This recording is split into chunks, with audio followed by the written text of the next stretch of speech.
Ladies and gentlemen, you're once again welcome to the King Dems Podcast. And today I have with me from the world down under an energy coach by way of name Kanika Vasudeva. How are you, Kanika? I'm doing really well. So happy to be on the show, Ademola. Thanks for having me here. Wow, wow, wow. Your voice is so soothing, and it's interesting the time difference between yourself and myself, right? So please, I would beg for you to probably maybe be aggressive so that so that I will probably get to feel like, oh, this is bedtime. But that's just a joke. That's just a joke. It's 4:32 a.m. here in London, you know, and we are working hard to ensure that our audience out there are able to get that positive energy and that positive impact from you as an energy coach. It's quite interesting and fantastic what you do. Thank you very much for the great work that you do. You're highly appreciated, loved, and respected. Thank you. Thank you. And also, like, just hats off to you for recording this at 4:30 a.m. in the morning. Only you can do this. Whoa, you're in Australia, that's the end of the world. Totally. We are at the opposite end of the world. The world celebrates summer. We celebrate winters. We're just different. You've transitioned from corporate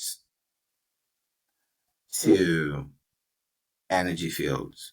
It's quite worlds apart. So, what was the funniest reaction you received when you first shared the news of your career change? Funny, no, but I think I shared that with my partner. I shared that with my family, and they were just scared. Like, what the hell are you doing? But my family knows me for a very long time. They know that I'm very stubborn.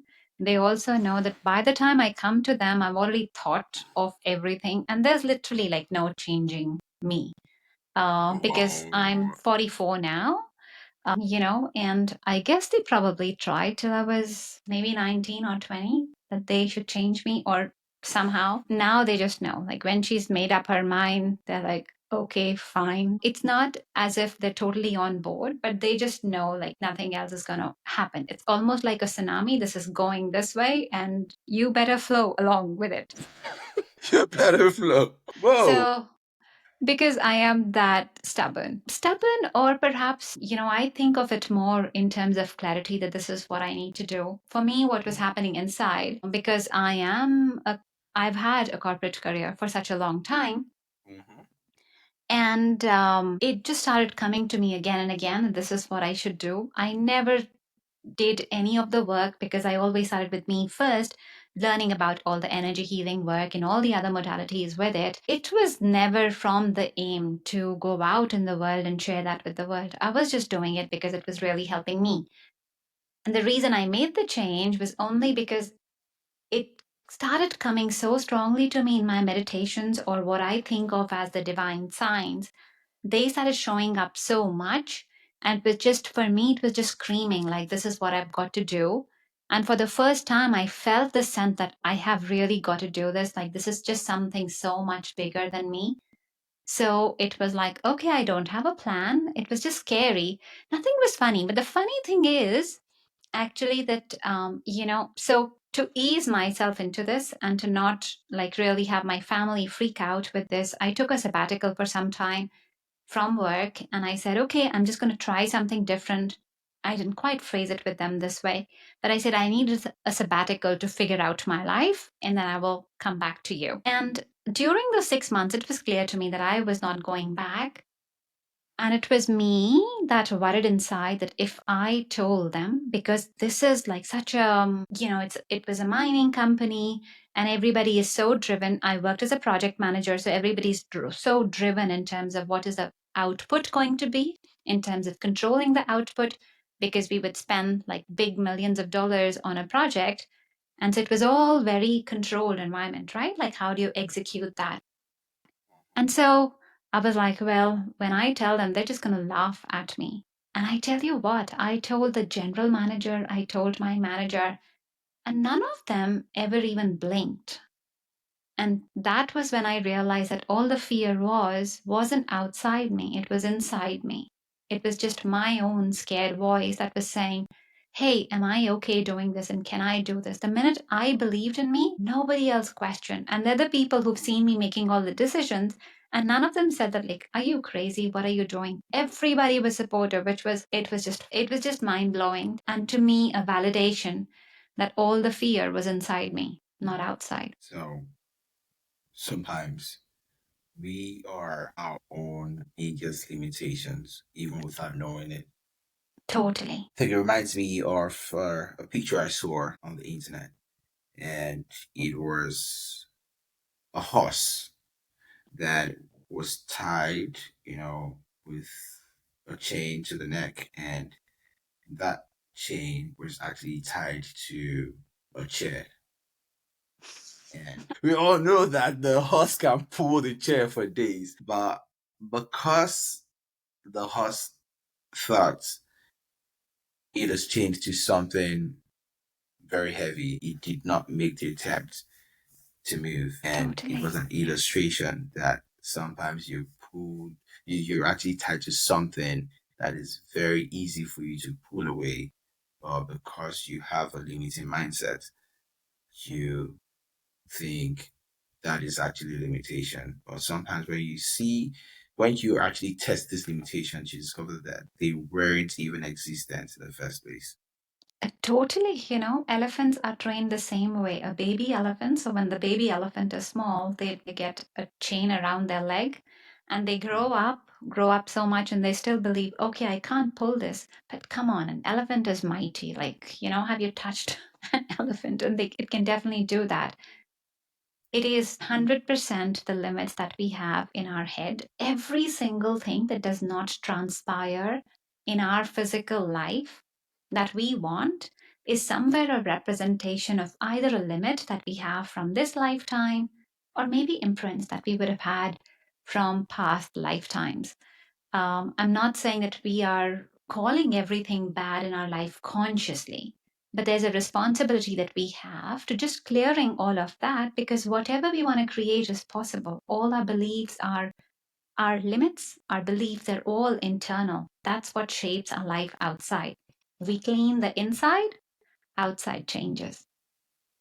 Mm. We clean the inside and outside changes. Mhm. Do you want to know what's written on my wall? Okay, yeah, tell me. I can't read it so Okay. clearly, so tell me. The top line is things to remember. The next line is tomorrow is a new day. The third line is making mistakes is a part of life. And the fourth line is not everyone has to like you. And the fifth line is keep an optimistic attitude. And the sixth line is what's very, very much relates to what you're saying. Beauty and strength come from within. Oh, yeah, but I think all of those are worthy by their own selves. A lot of times we try to think whether we are liked by others and we get pulled by that, for example. Yeah, I think each of those lines that you said, they're all worthy. Yeah. And align with your philosophy, which is Thank you. good. So it's a good match. What a great match. And of course, yeah, I have the memory of an elephant. I was going to say something. You said you were 44, but I think you look 24. So interesting. So maybe that's the reason why your family, wants to to combat with the stubbornness and like you think you're old, you're not old. You don't look as old as you think. That is just, on the lighter note. But for me, I'm like really curious about like the energy healing thing. Like, how did it find you? Did you find it or it found you? How did it find? Or did you guys converge? How? Well, I think I found it for sure. So there's a before and after to my story. I'm an MBA professional. I'm an Wow. engineer. Sorry, did you want to say something? No, like I want to drink my water so that I can listen to the story very well. Namaste, namaste. Interesting. Okay. We have a lot in common, by the way, right? Because we both MBAs, right?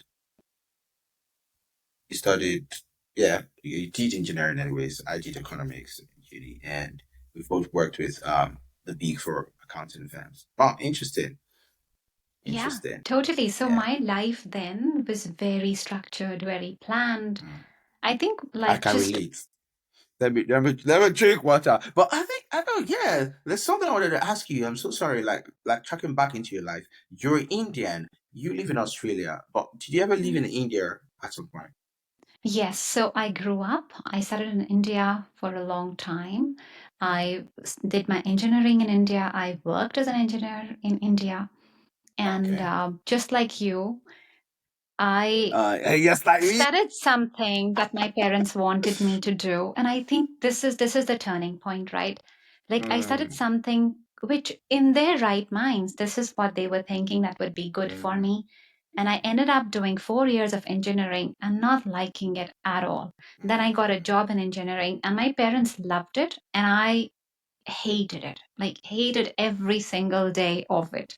And so I was thinking, okay, how do I now get out of this life, which is seemingly perfect on the outside, but I did not like it inside. And so there was already this thing in my mind then that, okay, mm. I must do something that I like because otherwise I get stuck with it. And then I might not And like the result. very unhappy. So that's how I started thinking around what do I want to do next. And I ended up doing an MBA, which I really wanted to do something like totally for me it was a right decision because of the sort of MBA that I wanted to do, the schools that I wanted to go, and I went to ESA Business School. I got a scholarship to study there, so that is a nice or one of the world's top ranking schools in Spain. It's the top ranking across the world, but so I was very honored to go there. And through them, while I was studying there, I was offered a job at another company, which then made me a project manager. I knew nothing about it, but it was just in a way life was working out, and I was just really enjoying the whole experience of traveling, of being exposed to a new world. And I was really bringing both the elements together as well of engineering and of MBA, but I was really enjoying that world for quite a long time, I suppose, till the time like there was a definite element of enjoyment, and then there was this time where I started picking up jobs that felt good on CV, but they were not as aligned with me inside. And so I became disconnected again. This time, not my parents, but it was just like more what does the world want? And for example, there were other companies that I worked with, which were just not that there was anything wrong with the company, but it was just that the work wasn't as appealing for me inside. And other things happened, like I married in a certain way where it was more like how I should be married, the person I should be married to. I married more out of that. And I realized that our lives had not really clicked together as much. Then my son was born, and after that, I was pregnant with my daughter. Well, when I was pregnant with her, my son was about 2.5 years old. And I remember the pregnancy, especially with my daughter, that I was just very unhappy. I would wake up in the morning and I would be so unhappy. I would be crying in the morning. And that was the time I started looking at meditation. I started doing all of these mindset shifts. I would tell myself, I have to think positive. But I also discovered that if you're just trying to think positive, if life is so negative, it's hard to like it doesn't work as much because you're living in the same messy world, right? And then I think life had to kick me, and so I really did call that. And so I lost my daughter. It was a nice, healthy pregnancy, but I lost her. I just woke up one day and there was no movement. When I went to the doctors, I was told that there is no heartbeat. So I had to give birth to a stillborn and go through the process, which I don't think any parent wants to go through. But a lot of what was happening at that time was, of course, there was shock, there was guilt, there was shame. There was shame that I did not bring my daughter out, like I failed at the very basic job of being a mom. But I think mainly I really wanted to connect with her, and I really wanted to just have that connection, just tell her that hey, I love you, and understand what really happened. And if I'd ever believed in spirit, that was the time I think that belief was actually holding me so much, because I'd lost my daughter and I wanted a closure. So I really wanted to connect with her. And that's when I started reaching out to other people, trying to figure out how to connect with her. I went to a lot of intuitives, went to a lot of psychics, and even though they did few things, I wanted to connect with my daughter myself, because she was my daughter and I just wanted to have a conversation with her. Almost like I'm having with you, but in a different way. I wanted to have a conversation with her. And there was one teacher who taught that. So that was energy healing. And so that's how I ended up talking to my daughter. And this is the modality that I've taken in more, because energy healing really combines all our healing modalities. Like, it combines the pain that we feel in our physical bodies. It looks at our energetic body connecting with the spirit. It looks at our mental loops. It looks at our emotional pain, and it heals all of that. So for me, that was a different before, like where life just happened and I just had to find her. And that time I used to feel like, okay, I can never laugh again. I can never smile again, because the grief seemed to be so big. But as I connected with my daughter, I realized lots of things. First of all, she told me that she came in because I'd asked her. So even though it seems like I was not in control, I was still, by even if life was happening to me, life was still happening for me. Because she came, I had a previous agreement with her that if I was wasting my life, she would come and she would just kick me out.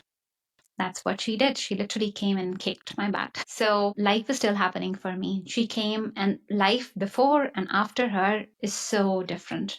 I was so unhappy before that. I never felt I would ever have peace. And I wake up every day feeling very peaceful now.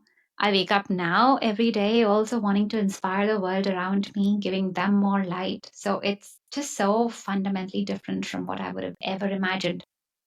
So I'm so thankful. And that's how energy healing found me. And that's what I want to do for the world as well. Like, give them more peaceful lives. We go through life just like I was. We go through life, we accumulate our stress, we accumulate our pain, and we almost don't know how to let go of that. Like, how do you let go of the pain, right?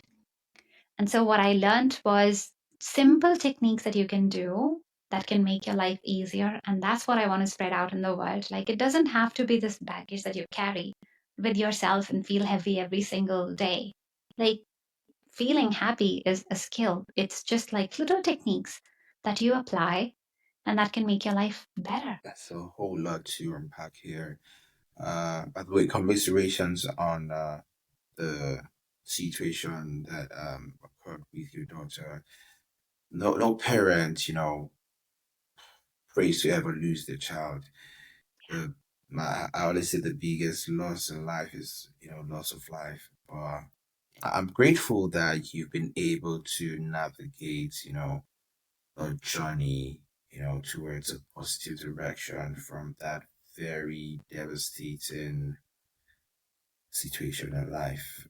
It is really, really a great transition for you. But when it comes to the Akashic records, in really simple terms, what exactly is the Akashic record, and are they like cosmic archives? Is it like a mystical cloud storage? Like, how does it work? You believe in reincarnation. How does it work? Like, just school us on. Okay. Well, I think we all have multiple lifetimes. So right now you're talking to me, you're talking to Kanika, right? In this body. Whereas Yeah, there would have been Kanika hundreds. Vasudeva. Yes. What lifetime are you in now? This one where you and I are talking and we're doing this podcast recording. So are you like a cat with nine lives? But more, right? If I look at my own lives, I think, oh, well, but so we all have lots and lots more lifetimes. Really? Yes. So does it? How about me? Is this like my first lifetime or like second or so, third? Or so?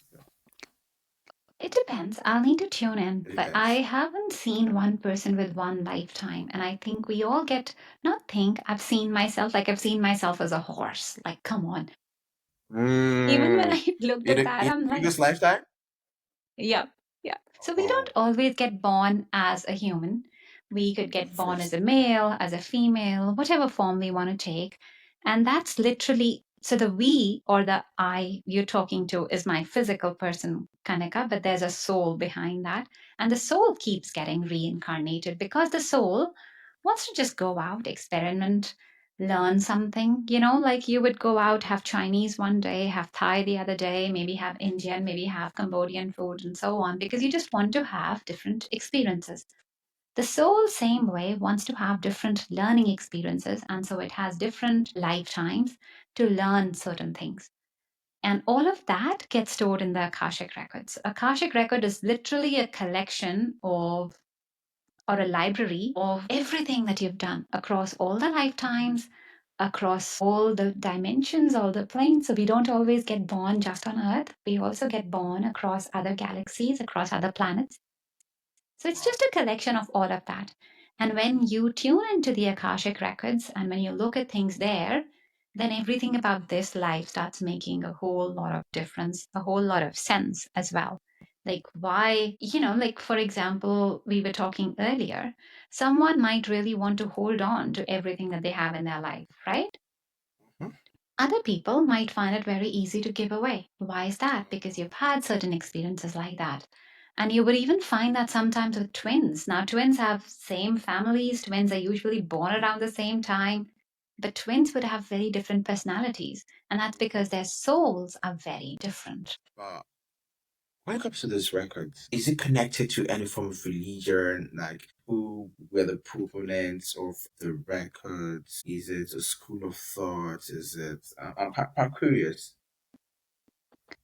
To me, it's not a school of thought. Like when I look at it and I'm even looking and tuning into it energetically, it's not that. It's just like a place where it's kept, and that whole field is the Akashic records, where this is like the massive library where we all just have a collection of all that we've done. And this is literally to understand, okay, what is the evolution that we've had? Because, as we're going through a lifetime, we all just want to learn something. We want to evolve on something. So this is just a collection. And why this was done for each one of us, all of us, is so that we can all collectively expand. Collectively, we can all evolve. So, okay, if I go back and back to time, or maybe when life or the first life form started, their source, what some people might refer to as God or as creator, I just refer to that as source.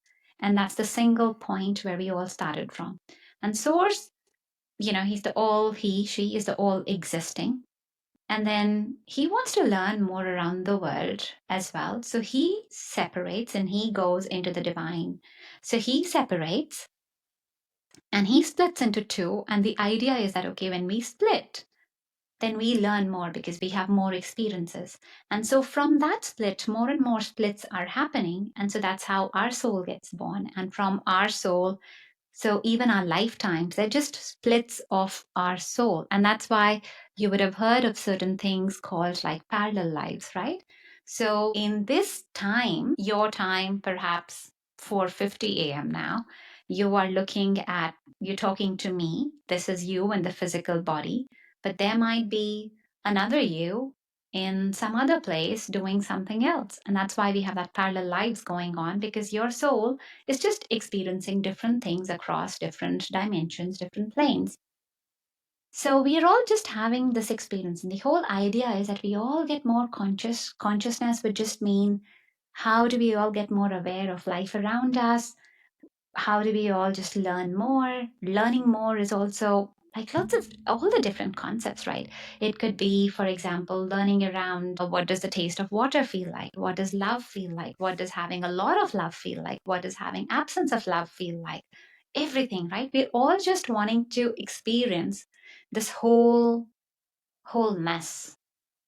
And so we're just recording everything. That's just a whole That's just a huge library of all the experiences that we've had that shape us just from a prospect of evolution, just from a prospect of learning. So, where's the location of this library?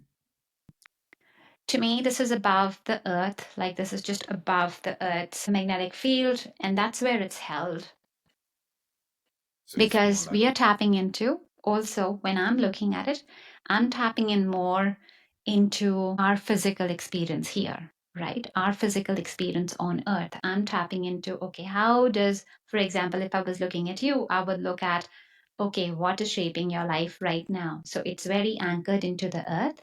It's very much anchored into the earth's field, electromagnetic field, but far above. And it also would have then records of just that, like our life on earth, but it would also have records of the lives beyond our life on earth as well. There would just be different layers to it, different places where you tap into.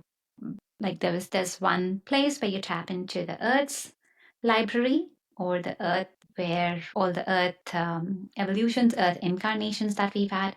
There would be other places for all the intergalactic lifetimes that we've had, and to explore that. So I think before we started the board, you did talk briefly about reincarnation. Mhm. Have you ever had a personal experience, right? But would I say know somebody that did reincarnate? I'll talk about myself. I think I'm the best example. And then I can talk Okay. more openly as well, right? So if I Wow. look at my reincarnations, plenty. And so Akashic records, when you go in there, that's the most commonly, that is what I will see with my clients as well. I will see their reincarnations. I will see the past life that are impacting them. So, yes, I have reincarnated multiple times. Let me give you examples around how I might explain that. Or, okay, in this instance, I might talk about a client of mine. So, one client of mine, she came to me because she was having recurring feminine infections. Like she was having sometimes a vaginal thrush, then she would get medication for that, then she would have a bacterial infection, she would get antibiotics for that, then they would start her on the fungal infection. Like it was a never ending cycle, and it was just continual. She wanted to break out of that, which is why she came to me, and she wanted to understand what's really going on. And as I looked at her, I saw one of her past lifetimes. And in this lifetime, this was in the 1800s. And this was when she was lying on bed. She is giving birth. It's literally that moment that I was seeing where she was giving birth to a baby. She's healthy. The baby is healthy. She's really pushing herself out, but it's 18 pushing the baby out. But it's 1800s, right? So it is like not as much medical advancement has been there. And as she's lying down on bed and she's trying to push the baby out, there's just a lot of blood loss that was happening. And they were trying to help her, but they just did not know. She was getting very tired with the pushing as well. Eventually, by the time she pushed the baby out, she'd lost the baby. So she felt very much in the hands of other people. She felt very powerless at the time while she was giving birth. And so, one of the reasons why she was having this lifetime, because now she was a little bit bigger into energy healing as well. So, one of the reasons why she had that was because it was just for her to bring her own sense of power back. Like, you don't have to rely on someone else so much. It's more like not saying that you don't have to rely on any medical facility or help, but you just have to rely on your own body as well. Like what we say, the body can heal itself, and just bring that, like, don't totally give up your agency, but just know that as well, that is why she was having this whole thing again now from. And if you look at it, it's a very simpler way of the universe trying to teach you, get you to a lesson. There could be much more severe complications medically. What she was having was just thrush. And I'm not, again, minimizing those, but I'm just saying that there were simpler ways of teaching her. So this is what was the first thing. But that wasn't even the most like profound. The minute I told her that this is what happened in your past lifetime, this is what you're supposed to clear up now, she's like, okay, and now I understand because I lost a child. So she was still in this lifetime in 2025. She's like, anytime someone wants to talk to me about having a child, still, I just recoil. I don't even want to think about it. Because she was carrying that past imprint where one time she had lost a child. And so her physical body still remembered that. And a physical body is like, don't want that. We might just lose a child again. And this is totally unconscious to her. She doesn't know. So, this is a story around reincarnation. It's also a story around how our past lives can really impact us in this lifetime. I've seen for me, like in my own journey, we were talking about earlier as energy healer, and me being able to have that voice and really being able to say it. We started with, okay, what is the funniest reaction I got? But it was, for me, it was more around fear. And when I started tapping into it, like, why do I feel afraid? Like my students always feel really good. I always get very good feedback. Yeah, so I was always like, why am I still so afraid? It is not that my parents never laughed at me, my partner never laughed at me, but why am I so afraid owning up that I am an energy coach? Why am I like that?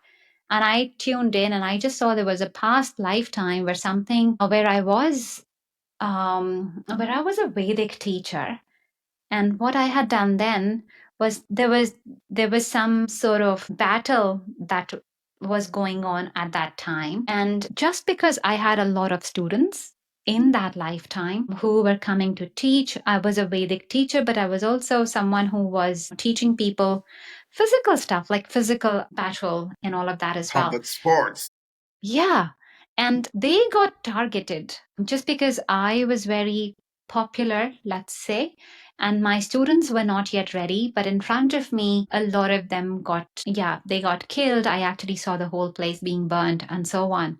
So I carried the memory of that fear and just not wanting to do that again. So I had to work through it to be able to say, okay, I'm ready to be an energy coach. I had to forgive myself because I held a lot of guilt around that people got killed because of me. If they were not studying from me, they would have not needed to die that way. So I had a lot of work to do, a lot of clearing to do, a lot of forgiveness to do. I also energetically reached out to all the students, and the students are still waiting. The students still, they liked the teaching, they got their answers, they got their freedom. So ironically, what I was holding in the body was very different from what the students were seeking. Like they were not holding any guilt. They were not holding any punishment for me. I was punishing myself. But those are two stories of reincarnation. So I'm quite curious to know something about reincarnation. So as a person that reincarnates, right? Reincarnate with the same body type or in another body type. Like, It depends. It depends on what you want to do. You will choose what is the body that you want to do. You'll choose your family, you'll choose your parents, you'll choose literally what is it that you want to do. And you will choose to be born that way. Like I've seen myself as a male, then I've seen myself as a female for a very, very long period of time because those were specific things that I wanted to learn as a female. And so it's very specific. You choose your body, you choose, let's say you also you say choose you sort of what choose. you're gonna. Oh, yeah, totally, You totally. choose. You I think choose. then I'll choose to be a son to Elon Musk or Bill Gates or something. But okay, so 90% of it you It means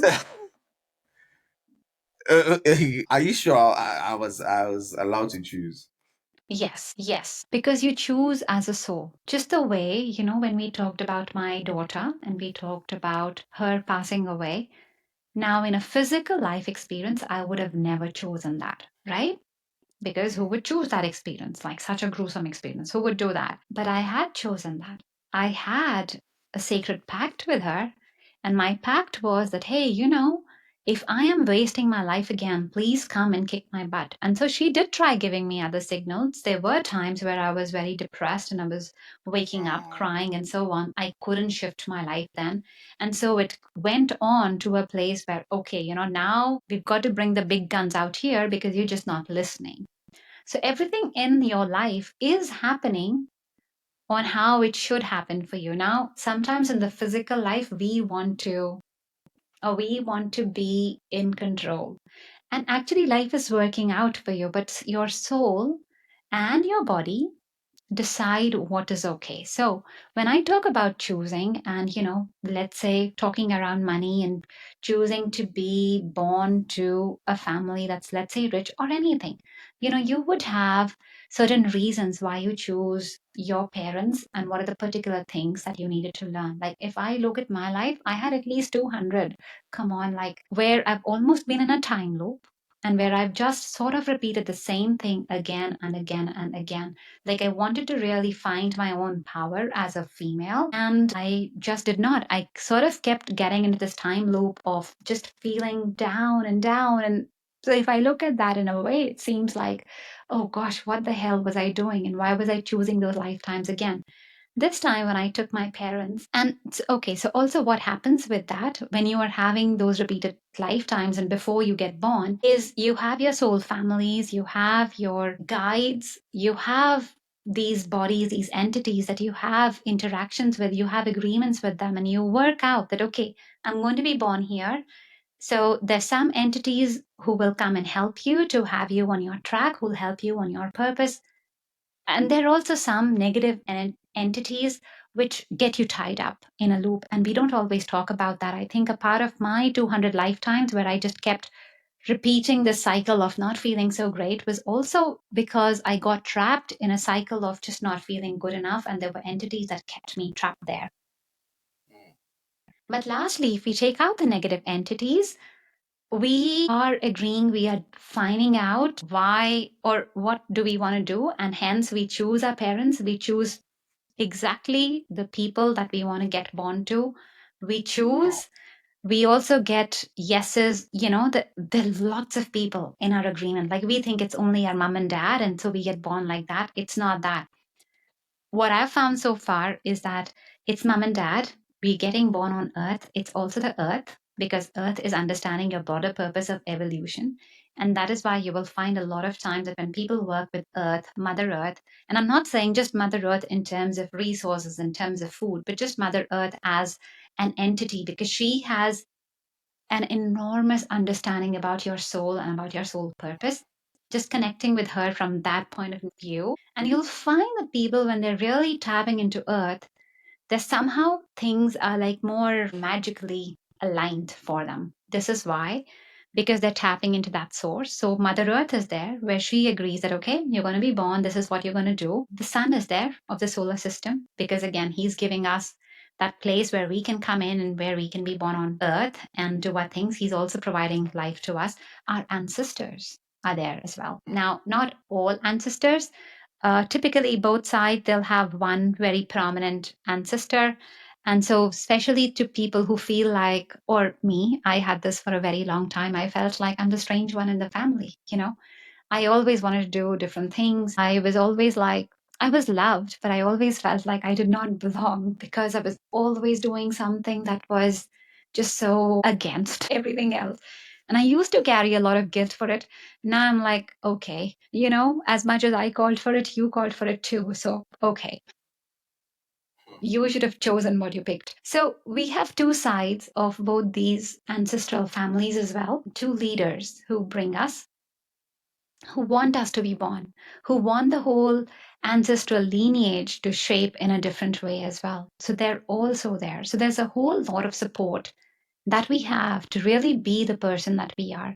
If I talk around parents, and then I'll stop, I think, for your input. And I just wanted to give this because, just around being born and why did I choose my parents, I'll tell you my story, why I chose my parents. Now, on the face of it, it looks really wrong because, like I've said, I've been very different from my family. So why the hell did I choose my parents? I could have chosen parents with more wealth. I could have chosen another country, blah, blah, blah, blah, blah, right? Why did I choose that? I chose my parents because my parents come from a very traditional background. Now, let me give you an example of traditional. So the city from where my mom is from, where I was born, that city, in that very lane, there are girls till this date. When they're about 4 or 5, there is a husband that gets decided for them. as young as that. They don't get married, they don't get sent off then, but there's a guy who's chosen. And it's like, okay, she'll grow up and she will go in that family. Now, this was never done in my family, but it was still the place where we were in. And I have come in as a soul to find my power as a woman. It does not make sense. At the surface level, it just does not make sense. But I came into this family because from my mom's side, they are, considering their neighbors, they're pretty far evolved. And they're like, okay, this is not what we are thinking. So they gave girls a little bit better place. And then my family as such is very big on education. And I needed those two things to really be able to expand and then go, okay, like now I have education and I'm not going to do things this way. So I really needed my family exactly as it was to be able to understand my role as a woman, but also understand it more and more as that, okay, I am empowered and this is what I needed my parents to feel that limit. I needed my family to feel that limit. I needed that limit to feel that constraint, to then be wanting to break out of it. I totally needed that. And I bet you if you go back to your life, if you think to the things that really irked you, you will start realizing that, okay, there is a reason why you needed all of that. And often that is telling you where you need to go and what your bigger purpose is. What is it that's calling you? In Nigeria, where I come from, I think some people believe in reincarnation. Even in my tribe called the Yoruba tribe, there are names that suggest some sort of reincarnation, such as Babatunde, Yetunde. Babatunde means the father has come again. So it tends to be given to males, and sometimes maybe if your grandfather dies shortly before you're born, you could get that name Babatunde, meaning they believe that the grandfather has died and reincarnated himself in that new child. I understand there are similarities between the Asian culture and the African culture, and I remember earlier in this podcast I did ask you about the elephant story because I know that India have elephants.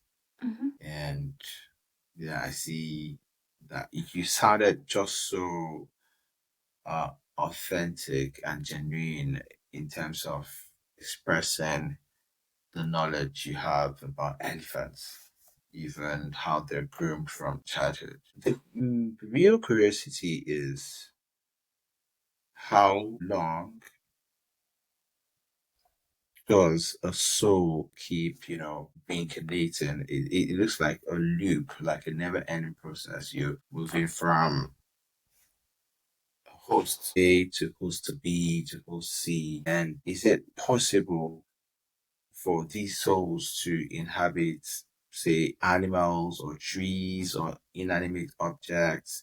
How does it work? It depends what your soul wants to learn, right?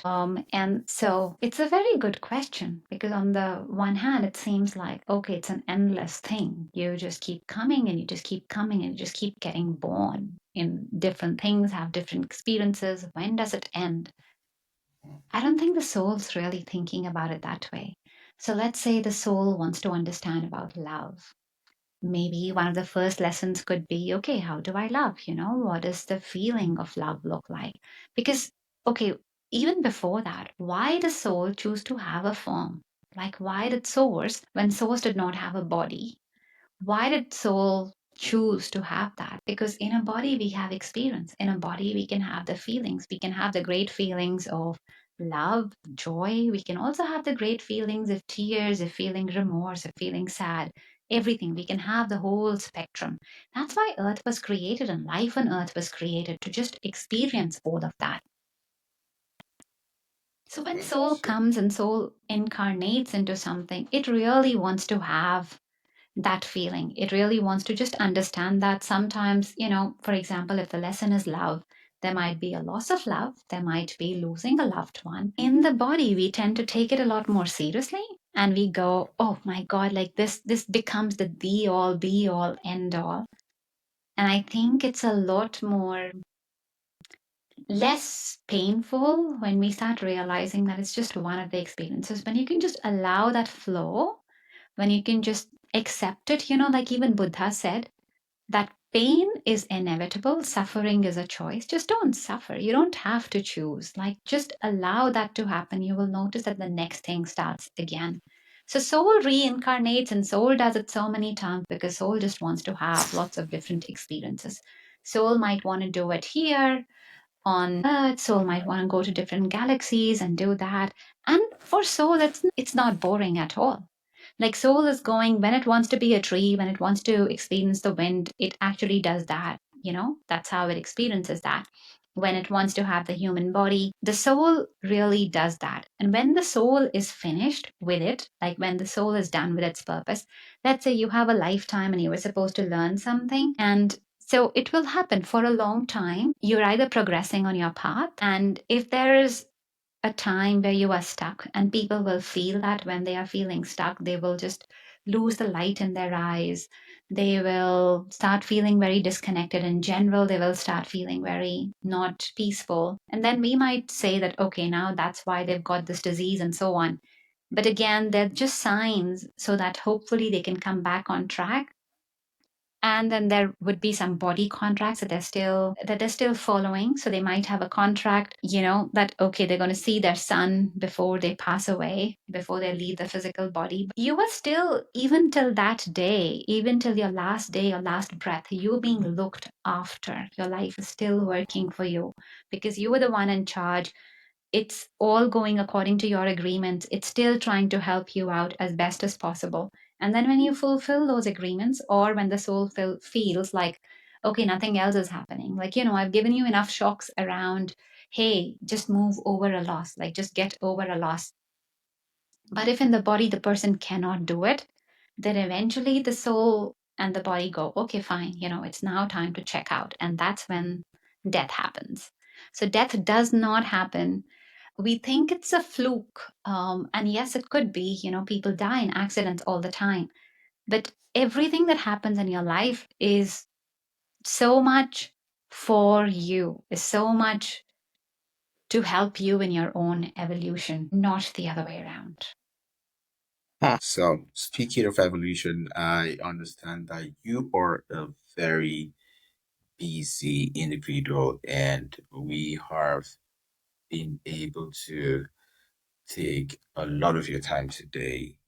But we would appreciate having you again. And of course, for those people listening or watching us, please send your questions in the comment section because this is very profound, deep, thought provoking. But one thing I would say I very, very much appreciate about you, I am not an energy coach. I am probably an energy player, right? You are the coach, I am the player. I can't claim to know so much about energy, but one thing is I feel energies. And one thing I can say about you is your energy is very, very strong, very positive energy. I must appreciate you. And I always say something gratitude is good attitude. The SI unit for measuring life is time. And if somebody shares their time with you, it means you're sharing that life with you. Why don't you share your life in this lifetime with me and my audience? It's love and respect from me to you. Thank you very, very much. And how can people get to reach you? What's on your social media platforms? What do you want to share? And of course, how can people get to access your body of work before you run away today?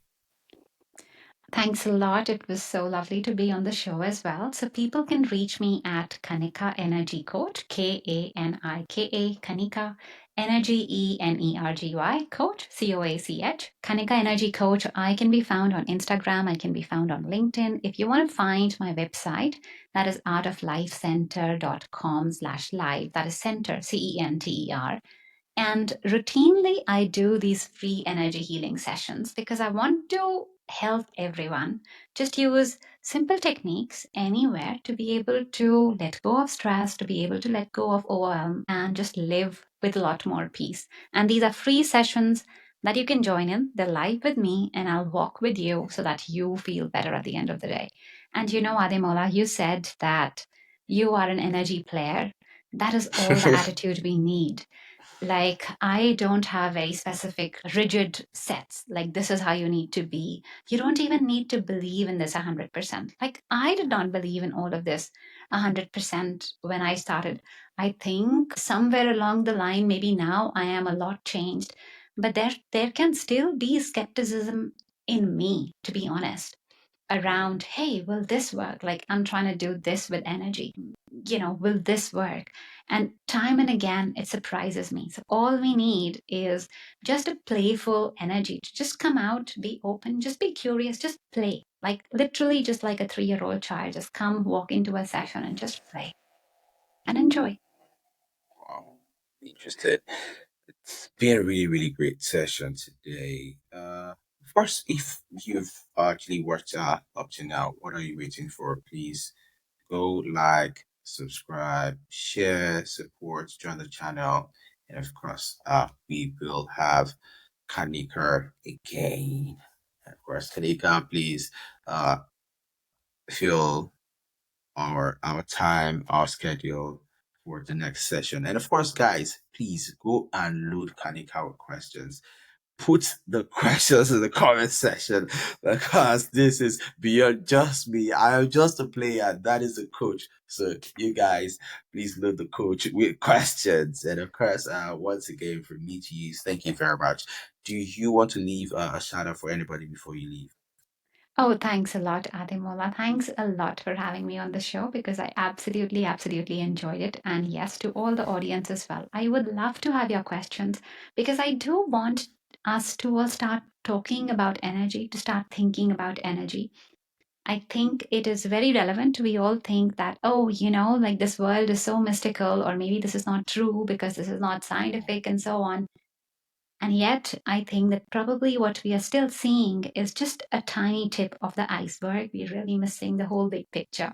So please come to me with all your questions. I'd love to play with you. I'd love to encourage you. And I would love to see your life change. Honestly, that would be a treat from me from the bottom of my heart. Thanks a lot. Okay, thank you very much. Of course, goodbye, guys. See you on the next one.